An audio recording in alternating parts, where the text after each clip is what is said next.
Hello children, सब ठीक है ना। हम सब यही विश करते हैं कि आप हमेशा हेल्दी, फिट और अच्छे रहें। लास्ट क्लास में मैं डायरेक्ट इसलिए स्टार्ट कर रही हूँ क्योंकि हर क्लास में मैं सोचती हूँ कि वायरस से रिलेटेड ये बहुत अच्छी इन्फॉर्मेशन आप लोगों को बताऊं और वो लास्ट जाते जाते तक वो रह जाती है। इसलिए आज पहले बताऊंगी ये इन्फॉर्मेशन, और ये इम्पॉर्टेंट है और प्लस आपकी डेली लाइफ में भी ये आपको पता होना चाहिए। यू नो बैक्टीरियोफेज क्या होते हैं? बैक्टीरियोफेजेस क्या होते हैं? बैक्टीरियोफेज वो वायरसेस होते हैं जो कि किस पे अटैक करते हैं, किसको इन्फेक्ट करते हैं? बैक्टीरिया।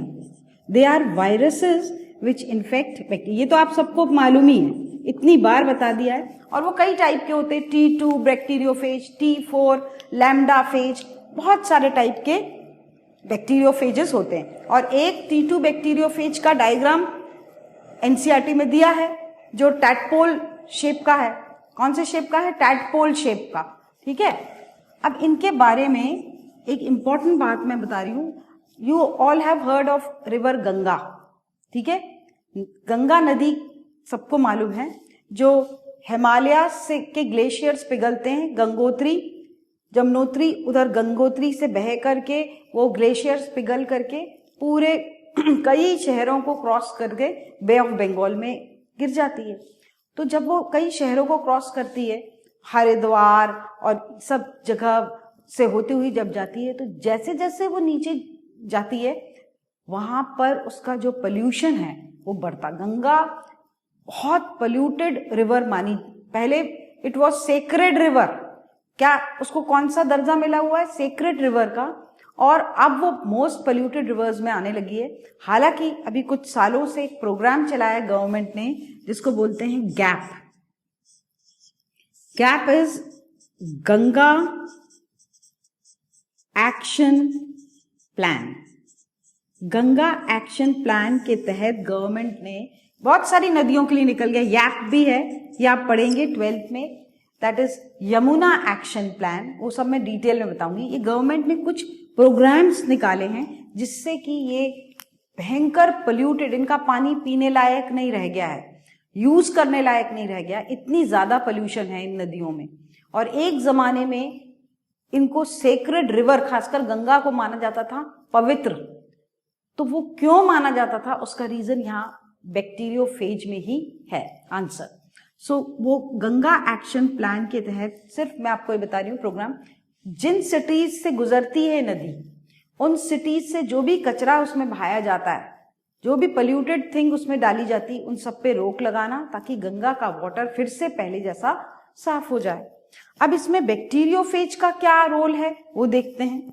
तो बैक्टीरियोफेजेस जो हैं, जब कई साल पहले Ganga, you know, Hindu people keep many people keep that Ganga water अपने मंदिर में या अपने घरों में, और जब भी कुछ प्रसाद वगैरह बनाते तो they put this water because उसको बहुत होली वाटर माना जाता है, Holi river and holy water.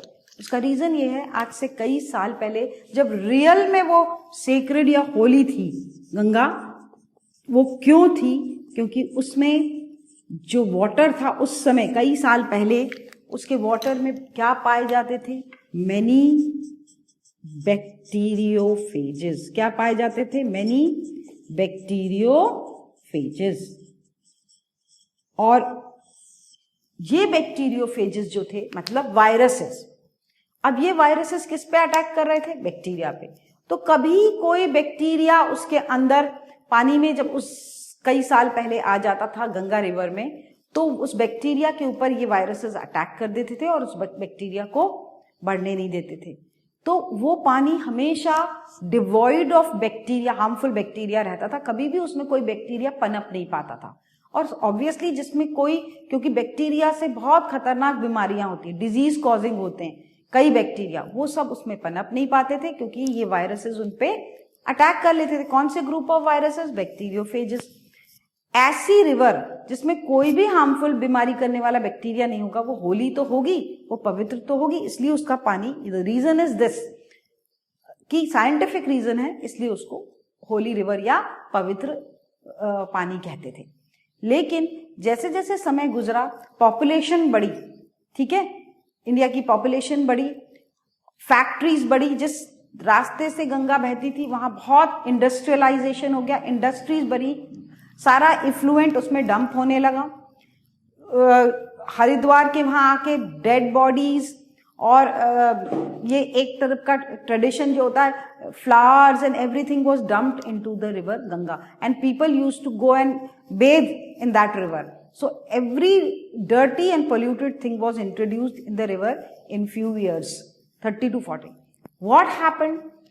इतना ज्यादा ऑर्गेनिक मैटर कचरा डालना, डेड बॉडीज और ये सब डालने से, मैंने आपको बताया है कि बैक्टीरिया में जो न्यूट्रिशन है, 10th में आपने पढ़ा है, बैक्टीरिया में बहुत सारे बैक्टीरिया आर हेटेरोट्रॉफिक, बहुत सारे are chemosynthetic, some are autotrophic. तो जो कीमोसिंथेटिक और वो है वो ऑर्गेनिक मैटर को तोड़ते, तो वहां बहुत बैक्टीरिया पनपने लगे बिकॉज ऑफ दिस पोल्यूशन। और उन बैक्टीरिया को दे वर डिजीज कॉजिंग, बहुत सारी बीमारियां होने लगी। पानी, अब होली रिवर का पानी खराब हो चुका था और इतना ज्यादा कि उसमें बैक्टीरिया का जो नंबर था वो आउट नंबर कर गया। ये बैक्टीरियोफेज भी उनको किल नहीं कर पाए क्योंकि इतना नंबर ऑफ बैक्टीरिया बढ़ गए due to this organic matter, organic pollution which was being done. तो धीरे धीरे करके कई सालों में ये बैक्टीरियोफेजेस, मतलब वायरसेस जो बैक्टीरिया को खत्म इन्फेक्ट करते थे, वो खत्म हो गए। ऐसा पानी जिसमें बैक्टीरियोफेजेस नहीं हैं, अब सिर्फ बैक्टीरिया ही पनप रहे हैं, वो सिर्फ खतरनाक ही नहीं है, it is not good for drinking और ईटिंग और any other purposes because it can cause diseases. तो ये रीजन था कि गंगा को पहले क्यों पवित्र नदी कहा जाता था, क्वेश्चन आ सकता है। क्लियर है? तो मुझे ये बात आपको बतानी थी। That was due to lot of bacteriophages many years back when the river was clean and not polluted. Clear? अब धीरे धीरे किस प्रोग्राम के तहत? GAP, I told you which programme, GAP Ganga action plan के तहत गवर्नमेंट ने प्रोजेक्ट निकाला है कि उसको जल्दी साफ कर लिया जाए। क्लियर है ये? तो आगे बढ़ते हैं। नाउ वायरसेस में मैंने आपको प्लांट की बहुत सारी डिजीजेस बता दी, वी हैव कंप्लीटेड वायरसेस, लेकिन एनिमल की कुछ डिजीज में लिख देती हूं वायरस से जो होती है। दे आर हर्पीज, ह्यूमन की, ये ह्यूमन की herpes, then ads,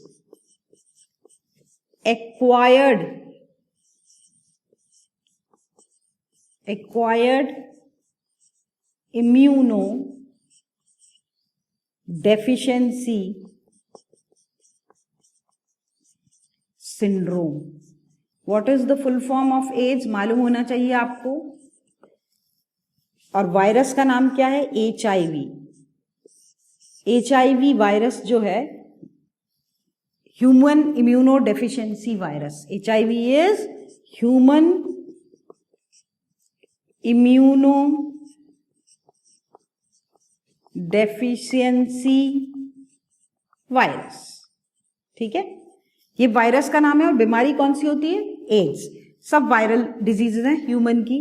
then I had told you about rabies, hydrophobia, also called as hydrophobia. Then comes influenza, common cold.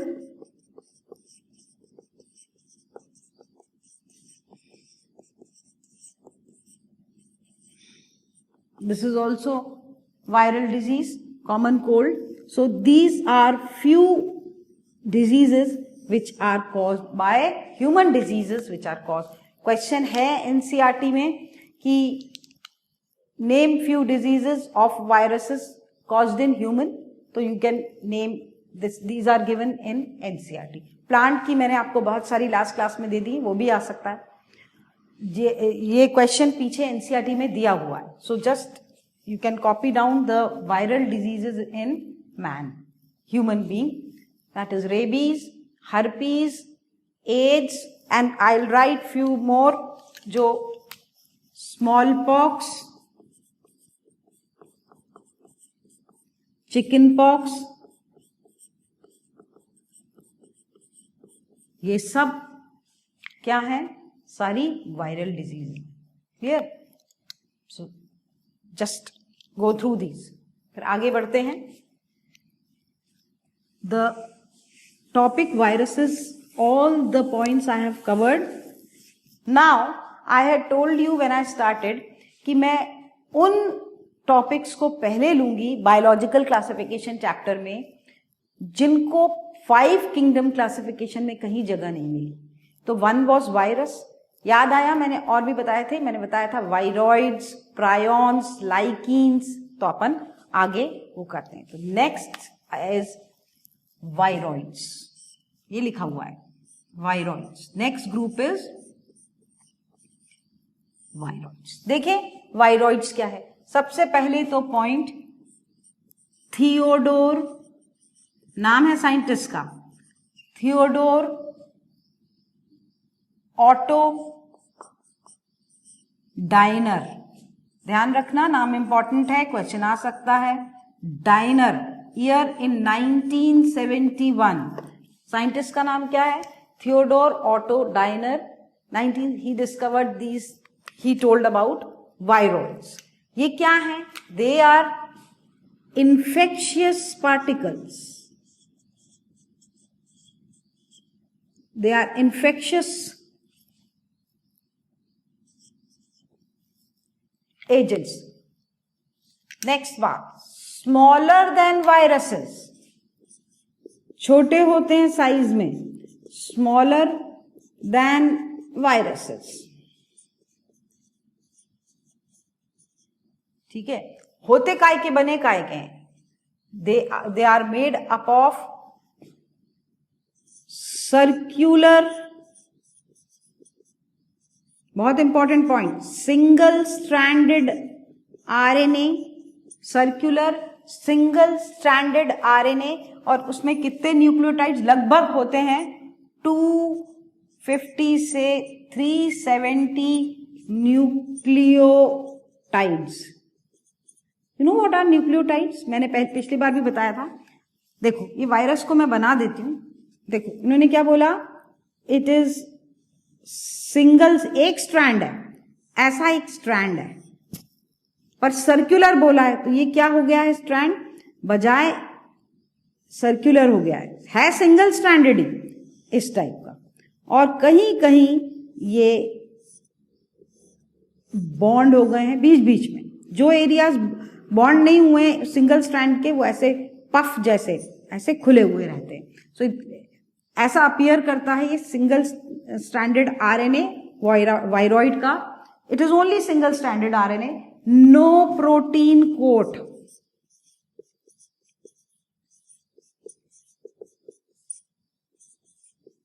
ठीक है? Then no protein coat, then important point, it is having low molecular wait.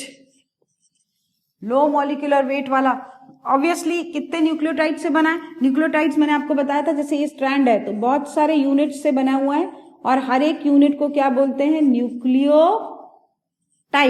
तो RNA DNA बहुत सारे nucleotide के बने, तो कितने nucleotide लंबा है ये? 250 to 370 ये न्यूक्लियोटाइड से ये बना हुआ है। It is circular in shape and it causes very important point, आएगा question, potato spindle, potato spindle tuber disease. Potato spindle, also written as PSTD, potato spindle tuber disease, ZZ, everything is ZZ. So short note आता है, मैंने इसलिए points में अभी learn करेंगे अपन।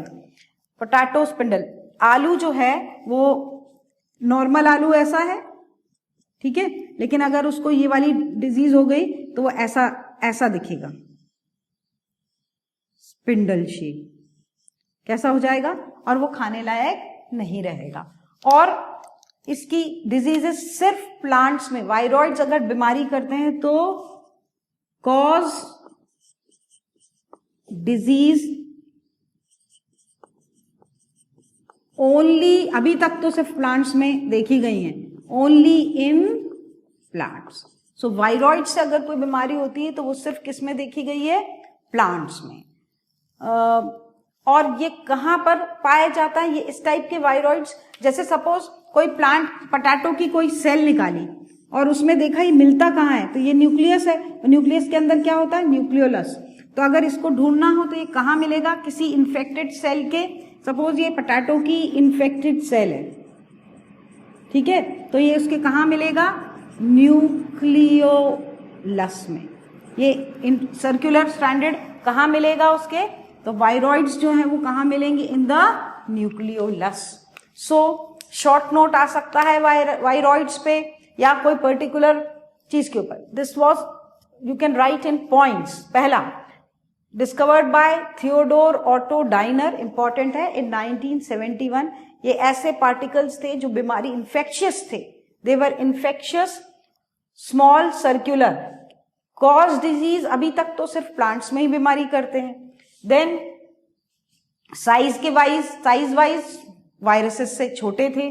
किसके बने थे? Only single stranded RNA, single stranded RNA के, जो कि सर्कुलर हो जाता है। इसके ऊपर बाहर कोई प्रोटीन, अपने वायरस में क्या पढ़ा है? या तो डीएनए आरएनए होगा या प्रोटीन कोड। अगर वो होता तो हम इसको वायरस ही कहते, लेकिन इसमें प्रोटीन कोड नहीं होता। मॉलिक्यूलर वेट लो है, ऑब्वियसली। कितने न्यूक्लियोटाइड्स हैं? 252, 370 तक का न्यूक्लियोटाइड जैसे लगे हुए हैं, उससे बना है। तो अगर टोटल गिनेंगे तो वो कितने निकलेंगे? 252, 370 न्यूक्लियोटाइड्स टोटल निकलेंगे। सो मॉलिक्यूलर वेट इज लो।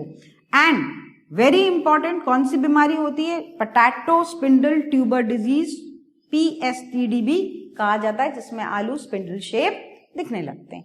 और अगर इनको कहाँ मिलेंगे ये infectious particles, viroids? In the nucleolus of infected cell. Clear है ये बात? So this was about the viroids. Next क्या है अपने? Prions. I am giving you 10 seconds, just copy it down. Important है, शॉर्ट नोट के फॉर्म में भी आएगा, जस्ट कॉपी इट डाउन, ठीक है? सो ये इसमें all the point should be there with diagram, जैसा मैंने लिखा है।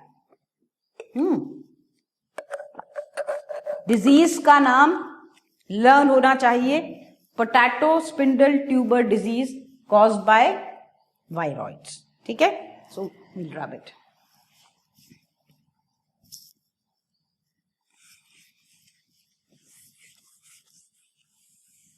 नाउ नेक्स्ट क्या है अपना? प्रायॉन्स, ठीक है? So we will do prions. अब देखें प्रायॉन्स क्या है। This is again put ZZ, आता ही आता है क्वेश्चन। प्रायॉन्स, दो NCERT ने एक एक पैरा दिया है, लेकिन इन पे क्वेश्चंस आते हैं। नाउ द साइंटिस्ट नेम, उनको नोबेल प्राइज मिला है इस काम के लिए, and that is, he is Prusiner. कब? 1997 में he received Nobel Prize for finding out, studying the prions, for making us known to this organism prions, which is again, prions are infectious. पहला point, they are infectious, बीमारी करते हैं, ठीक है? किस में बीमारी करते हैं? प्लांट की, अभी कोई प्लांट की डिजीज नहीं मिली है प्रायॉन से, ओनली इन एनिमल्स में बीमारी करते हैं, ठीक है? अगर बीमारियां पाई गई हैं तो only in animals by prions. अब देखें क्या है प्रायॉन्स। प्रायॉन्स जो हैं, they are nothing but proteins, disease causing proteins. क्या है वो? अब प्रोटीन्स नॉर्मली बीमारी नहीं करते, पर these are proteins which cause disease. And कैसे हैं वो? मिसफोल्डेड। कैसे हैं वो? Misfolded proteins.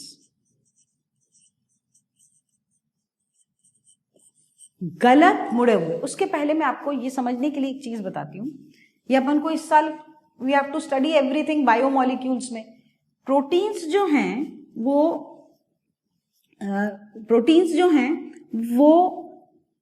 उनका प्राइमरी स्ट्रक्चर होता है। जैसे ही प्रोटीन बना किसी सेल के अंदर, तो पहले प्राइमरी स्ट्रक्चर, फिर वो फोल्ड होता है। वो उसका क्या हुआ? प्राइमरी स्ट्रक्चर, फिर उसका सेकेंडरी स्ट्रक्चर, और फिर और फोल्डिंग बढ़ती है और बनता है टर्शरी स्ट्रक्चर। कई बार ऐसे डिफरेंट प्रोटीन्स मिलकर के बनाते हैं quaternary structure, but working protein का स्ट्रक्चर कौन सा होता है? टर्शरी। यानी सेल में एंजाइम्स वगैरह सब प्रोटीन की बनी है, तो अगर वर्क करने वाला प्रोटीन है तो वो कौन सा स्ट्रक्चर होता है? टर्शरी। तो बहुत सारी फोल्डिंग होती है, और उन फोल्डिंग में मैं बता रही हूं कॉमन टाइप अल्फा प्लीटेड या बीटा प्लीटेड फोल्डिंग्स होती हैं। कैसी तरह की अलग अलग तरीके की will be doing in biomolecule. तो बहुत टाइप की उनको प्लेट फोल्डिंग होती है, जिससे वो काम करने लायक, वर्क करने लायक हो जाते हैं सेल में। अब जब ये फोल्डिंग हो रही होती है सेल में, सपोज ये एक प्रोटीन बना और उसकी नॉर्मल फोल्डिंग कैसी है? ये। लेकिन वो normal, this is normal protein, ठीक है, क्या हो गया? Normal protein. लेकिन उसकी फोल्डिंग ऐसी ना होके कैसी हो गई? तो ये इसकी जैसी नहीं है, तो ये क्या हो गई? एबनॉर्मल फोल्डिंग हो गई कि नहीं हो गई? जैसी होनी चाहिए थी वैसी नहीं हुई है, ठीक है। अब ये एबनॉर्मल फोल्डिंग वाला प्रोटीन का स्ट्रक्चर टर्शरी स्ट्रक्चर तो है नहीं, तो वो काम तो नहीं कर पाएगा।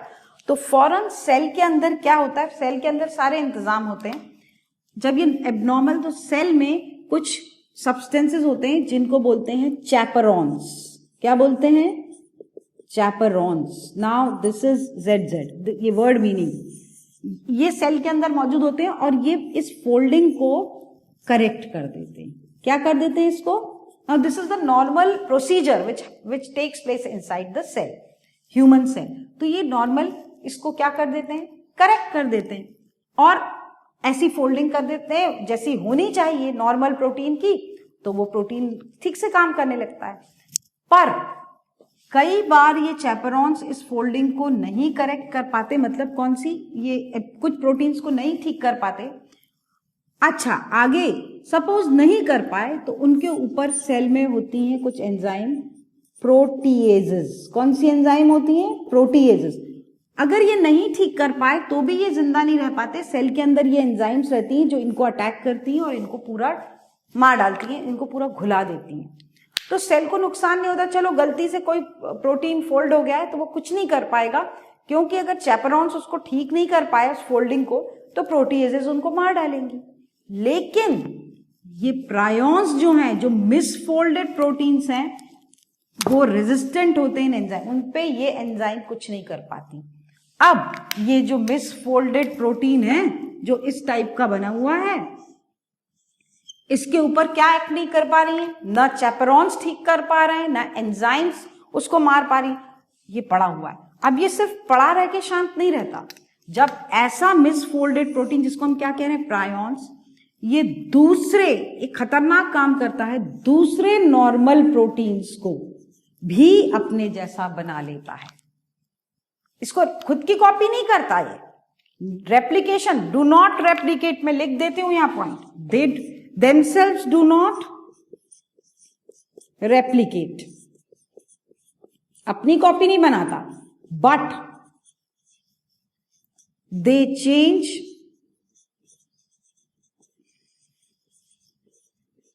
normal protein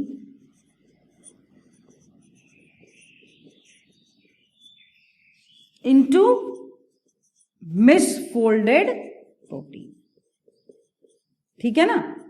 सो ये अब बस जब मिसफोल्डेड हो जाए तो मैंने लिखा है दे आर इन्फेक्शियस, एनिमल्स में बहुत सारी टाइप की डिजीजेस होती हैं, ठीक है।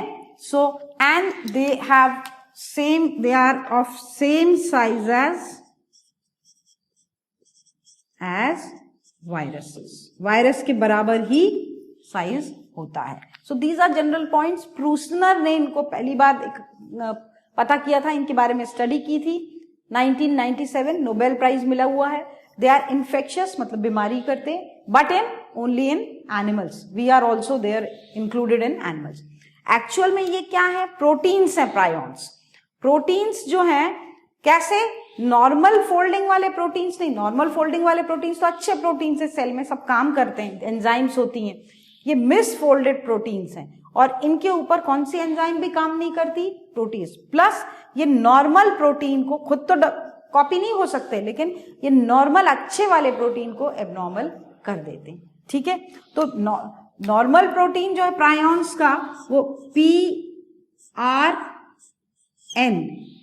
या PRNPs, ये प्रायोन्स विद प्रायोन प्रोटीन्स जो हैं ये नॉर्मल वाले, और जो एबनॉर्मल वाले हैं वो कैसे हैं, प्रायोन प्रोटीन्स जो हैं S लिखा रहता है उसके ऊपर।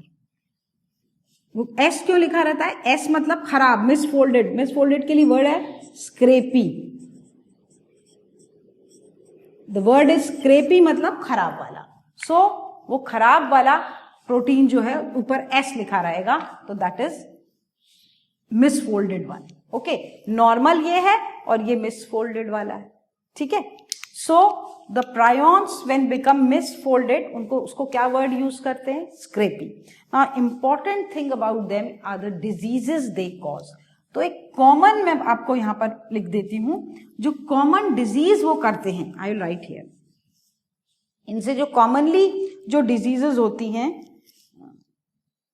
एक्चुअल में यहां पर लिखी PRP, इसको ऐसे लिखते PRPSC, स्क्रेपी। ये वाला जो है ये मिसफोल्डेड है और ये वाला जो है वो राइट वाला है। नाउ कॉमन जो डिजीज करते हैं उसको बोलते हैं स्पॉन्जी फॉर्म एनसेफेलोपैथी।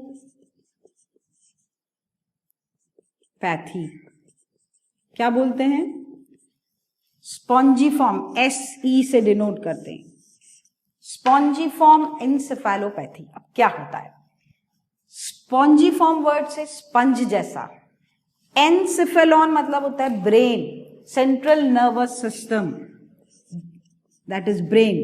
पैथी मतलब कुछ ना कुछ गड़बड़ी। तो क्या गड़बड़ी कर देते हैं, ब्रेन का, ब्रेन जो है वो स्पंज जैसा हो जाता है अगर ये अटैक करे तो। ये कॉमन सिम्टम है प्रायोन्स का। अब अलग अलग बीमारियों, अलग अलग एनिमल्स में नाम है जो प्रायोन से बीमारियां होती हैं, जैसे बोवाइन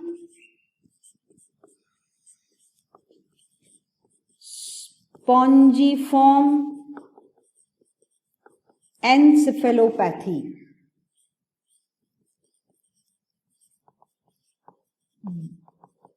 ठीक है।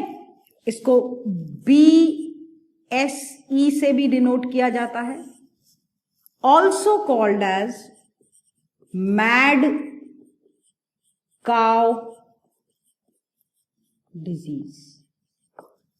मैड काउ क्यों, क्योंकि काउ जो बोवाइन मतलब कैटल, बोवाइन वर्ड से किस में होती है ये, कैटल्स में, सारे कैटल्स में, गाय हो भैंस हो कैटल में आते हैं, उनमें बोवाइन स्पॉन्जीफॉर्म एनसेफेलोपैथी करते हैं prions, also called as mad cow disease, because ये काउ की ब्रेन, मैंने आपको बताया कौन से पर्टिकुलर सेल्स में ये मिसफोल्डेड प्रोटीन्स बनते हैं। नॉर्मल प्रोटीन ब्रेन के न्यूरॉन सेल्स में, नर्व सेल्स में पाया जाता है, ब्रेन के सेल्स में नॉर्मल प्रोटीन ये है, बनता है, लेकिन वो एबनॉर्मल हो जाए तो ऐसा हो जाता है in the brain cells. Where are the normal proteins found, in the brain cells, तो वहीं पर ही तो गड़बड़ी होगी। इसलिए तो क्या होता है, जब ये एबनॉर्मल प्रोटीन्स ब्रेन सेल्स में इकट्ठे हो जाते हैं तो दे फॉर्म एग्रीगेशंस, ग्रुप्स, इकट्ठे हो जाते हैं और मास बना लेते हैं ब्रेन में, और ब्रेन को पूरा खराब कर देते हैं, स्पॉन्जी कर देते हैं। तो कैटल जो है, गाय भैंस जो है, वो पागलों की तरह एक्ट करती हैं, तो इसको क्या बोलते हैं? Mad cow disease. फिर दूसरा कैटल्स में है, फिर शीप और गोट में, शीप एंड गोट में ये करती हैं स्क्रेपी डिजीज। कौन सी डिजीज? सब इंपॉर्टेंट है, they are all important names. और किसमें? तो गोट और शीप में प्रायन से कौन सी बीमारी होती है? Scrapie disease. ठीक है। अब ह्यूमन में जो बीमारी होती है, that's also very important in human.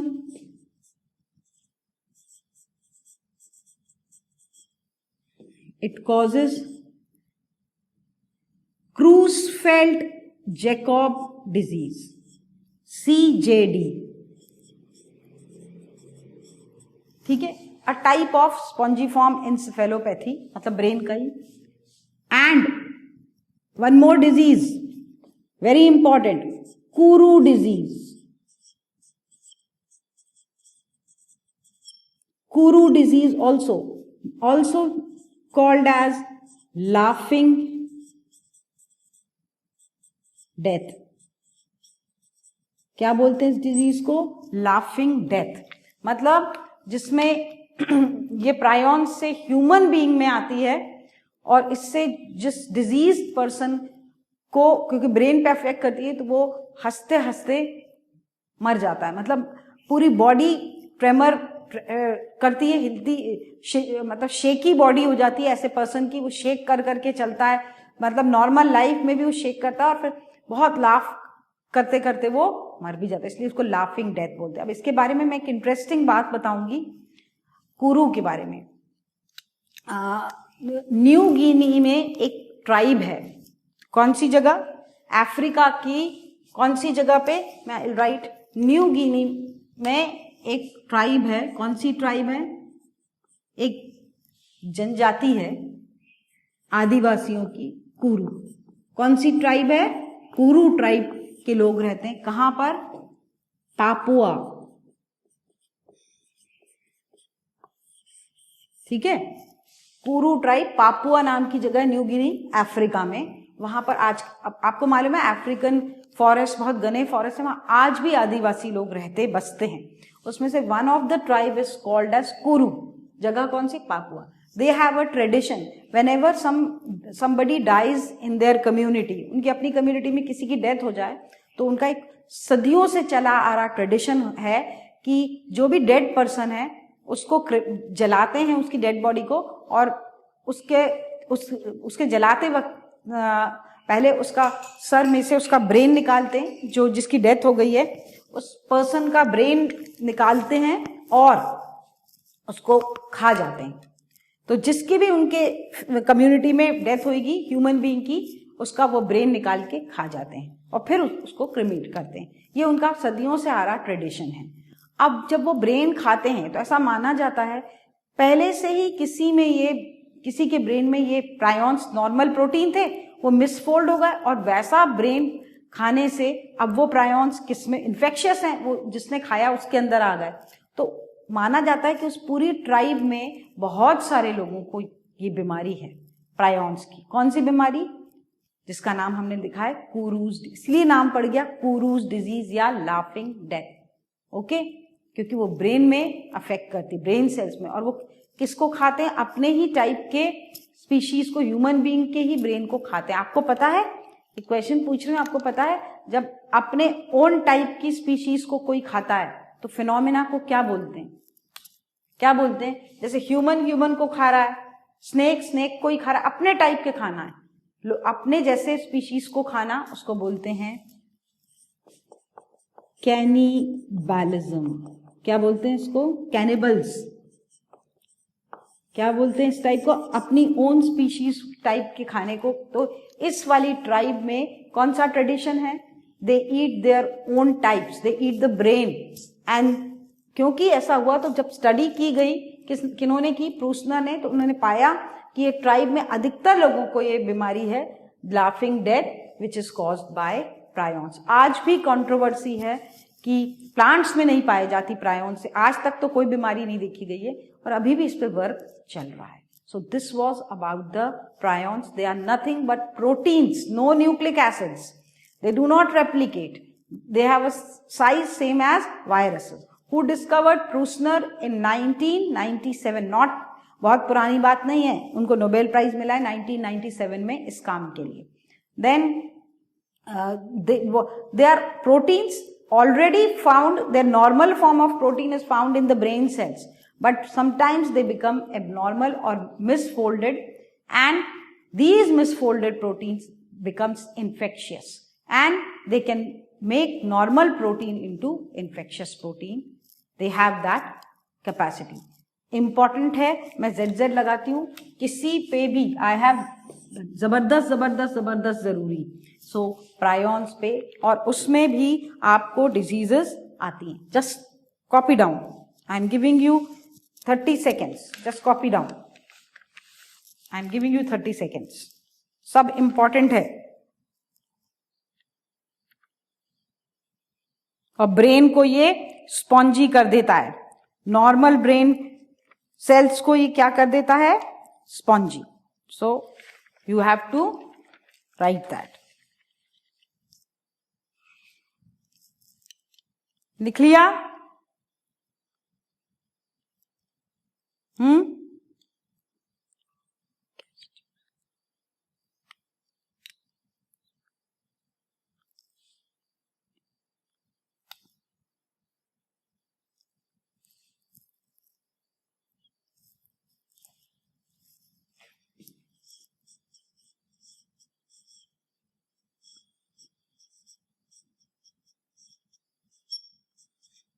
क्रूसफेल्ड,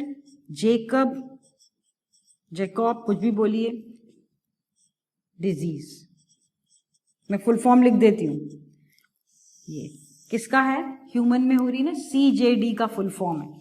क्रूसफेल्ड Jacob disease. CJD NCERT ने सिर्फ CJD दिया हुआ है, आपको फुल फॉर्म मालूम होना चाहिए. क्रूसफेल्ड जेकब डिजीज, CJD. कुरूस तो लाफिंग डेथ मालूम है. पापुआ न्यू गिनिया में एक जगह है, वहां पर की ट्राइब कुरू ट्राइब में ये होता है. और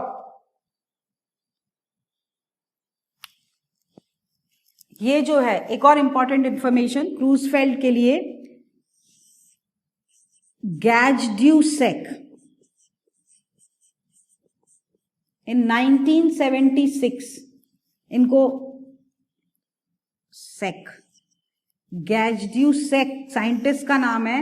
इनको 1976 में इस बीमारी CJD क्रूसफेल्ड जेकब डिजीज के ऊपर वर्क करने पे नोबेल प्राइज मिला था. ठीक है? So remember this. सब you have to copy down each and every point. You won't get in books, so you have to write all the points. क्या आप सोचो कि कहीं एक बुक में you can never get in one book. So I have compiled, I have given all the important points, और आपके पास ऐसे नोट्स रहेंगे जो एक्सक्लूसिव रहेंगे. So write it down. Creutzfeldt Jakob disease, CJD, इसके बारे में गैजड्यूसेक साइंटिस्ट का नाम है. इन 1976 इस पे स्टडी की और इनको इस काम के लिए क्या मिला है? Nobel prize. Write it down fast. और एक और ह्यूमन की डिजीज है, वैसे कॉमनली दी नहीं लेकिन लिख लो आप. Fatal familial insomnia. ये भी ह्यूमन की डिजीज है. तो कौन सी हो गई? एक ये हो गई, first, second and third. Fatal familial insomnia. Insomnia मतलब नींद नहीं आना. ठीक है? सो ये भी सब ब्रेन से रिलेटेड है, इसलिए कॉमनली इनको क्या बोलते हैं? Spongiform encephalopathy. सब में ब्रेन जो हो जाता है वो कैसा हो जाता है? स्पॉन्जी.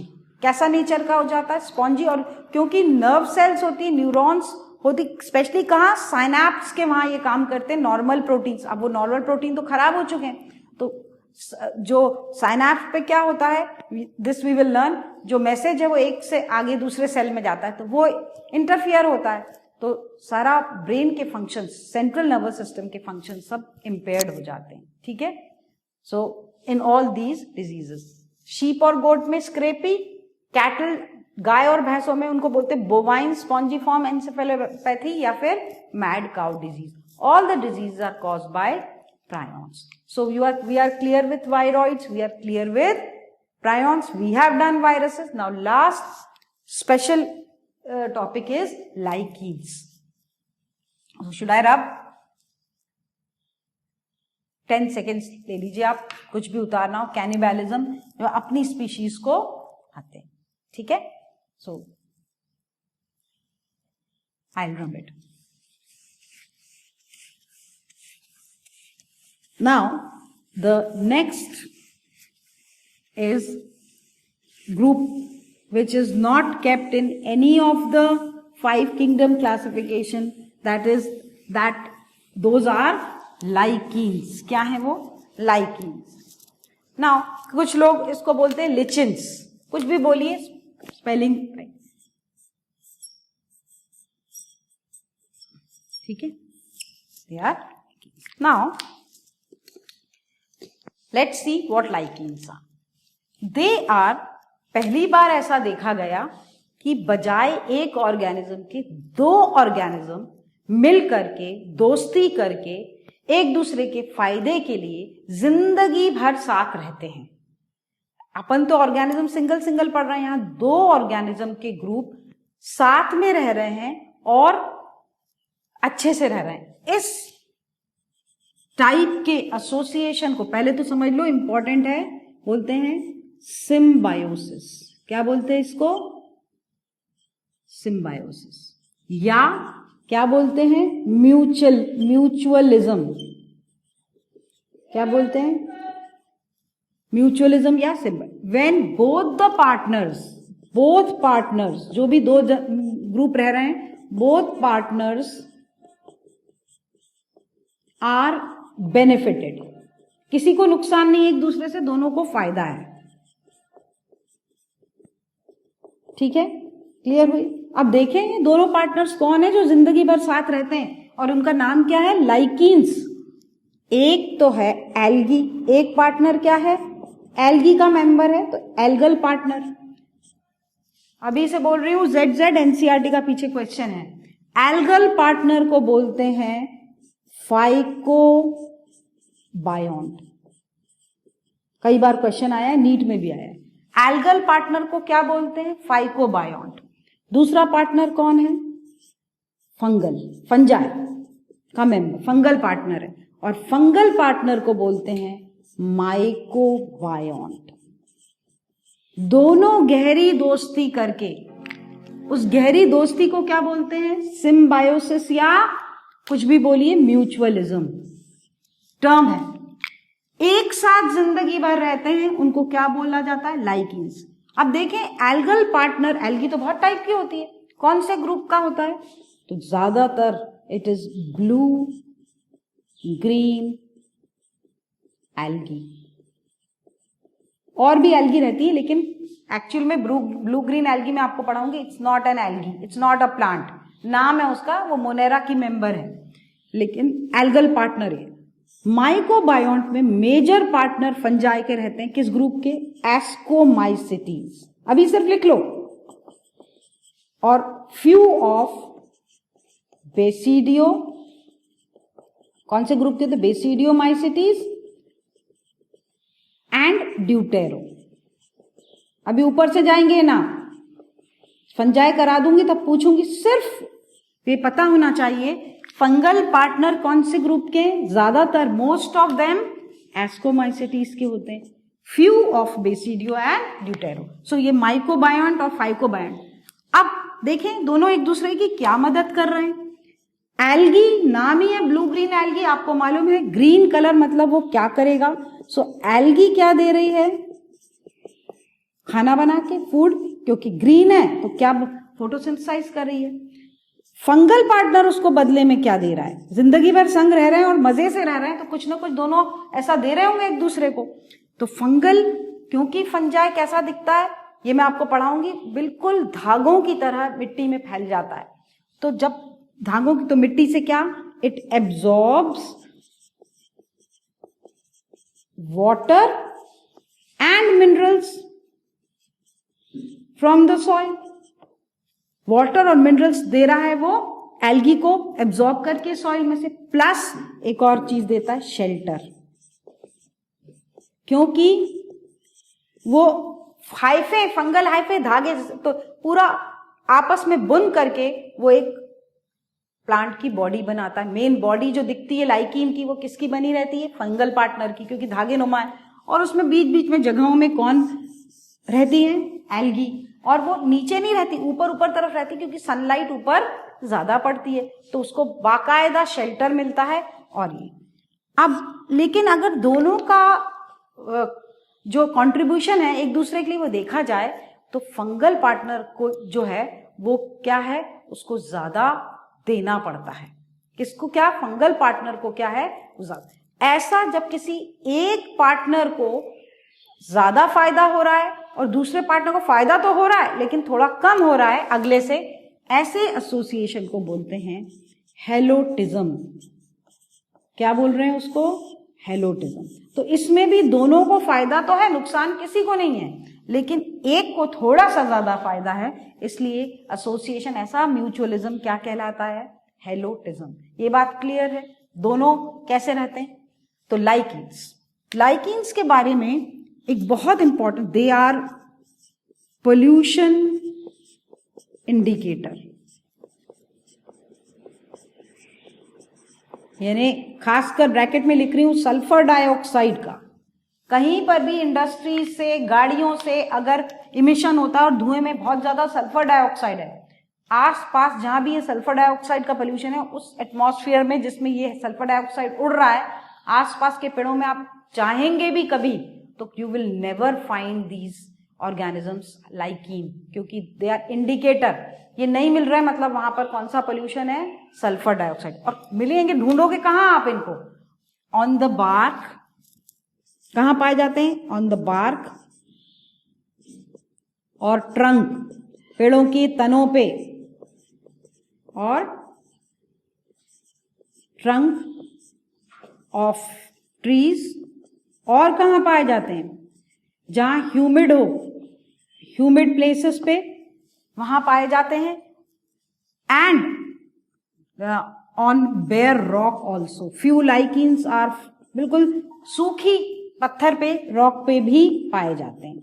सो यहां पर तो ट्री ट्रंक पे और बार्क पे आपको कभी भी लाइकीन अगर नहीं किसी एरिया में नहीं मिल रही है, मतलब वहां पर पोल्यूशन है, स्पेशली किसका? सल्फर डाइऑक्साइड का। पूछ सकते हैं क्वेश्चन, एनसीईआरटी ने दिया हुआ है, एक ही वर्ड दिया है, पोल्यूशन इंडिकेटर। एक और बात, मैंने क्या लिखा है? बेयर रॉक पे। सपोज 1000 साल पहले अगर आप ईदगाह हिल्स पे आते तो वहां सिर्फ एक चट्टान थी पहाड़ की। 1000 से भी पहले, 2-3 हजार साल पहले सिर्फ एक पहाड़ी थी, इसलिए तो बोलते हैं ईदगाह हिल्स। अगर उस चट्टान पे आज हरा भरे सब प्लांट्स दिख रहे हैं, कभी भी कोई भी हिली, रॉकी हिली एरिया पे 1-2 हजार साल बाद अगर प्लांट्स और जंगल दिखाई दें, तो उस चट्टान पे, उस जंगल को बनाने का क्रेडिट किसको जाएगा? लाइकीन्स को। किसी भी पथरीली चट्टान पे अगर कोई ऑर्गेनिज्म पहले रहने आ सकता है इतनी हार्श कंडीशंस में, ओनली लाइकीन्स। कौन? तो they can inhabit which place? सबसे पहले बेयर रॉक। बेयर रॉक पे आप कोई भी दुनिया का पौधा लगाना चाहोगे ना, प्लांट कभी नहीं लगेगा। कौन सा प्लांट पहले आता है उस पे रहने, कब्जा करने? That is, those are lichen. कौन सा प्लांट नहीं बोलना चाहिए, कौन सा ग्रुप है? लाइकीन्स। तो दे आर, जो सबसे पहले आए उसके लिए टर्म है pioneer. So they are pioneer of bare rock. एक सूखी खाली चट्टान का ऊपर अगर कोई ऑर्गेनिज्म रह सकता है तो वो कौन है? लाइकीन्स। और हमें थैंक्स देना चाहिए, ecologically they are so important. Question आता है घुमा के, what is the ecological importance of lichens? तो सोचते हैं क्या है इकोलॉजी, मालूम नहीं। मतलब एनवायरमेंट को अच्छा करने में, इस अर्थ पे ह्यूमन बीइंग्स और दूसरे एनिमल्स, प्लांट्स को सरवाइव करने के लिए जो एनवायरमेंट चाहिए उसकी स्टडी इज इकोलॉजी। तो इकोलॉजिकल पॉइंट ऑफ व्यू से कितने इंपॉर्टेंट है आपने देखा। आज जितनी हरियाली, जंगल, मिट्टी सब हमको मिल रही है क्योंकि कई साल पहले बेयर रॉक पे कौन सबसे पहले आए होंगे? Organisms living liking. So you can answer, ठीक है। So this completes all the groups right from viruses, viroids, then prions, lichens and all are important। क्यों? एनसीईआरटी में पलट के देखना, पीछे 12 क्वेश्चंस दिए हैं एनसीईआरटी के, उसमें से 5 क्वेश्चन के आंसर हो गए सिर्फ ये 4 छोटे छोटे टॉपिक्स करने से। 5 questions are directly from out of 12 are from these topics. So आज ही देखना जाके पीछे और वो आपको सब बनेंगे। क्लियर है? यहां तक आगे कंटिन्यू करेंगे। Thank you.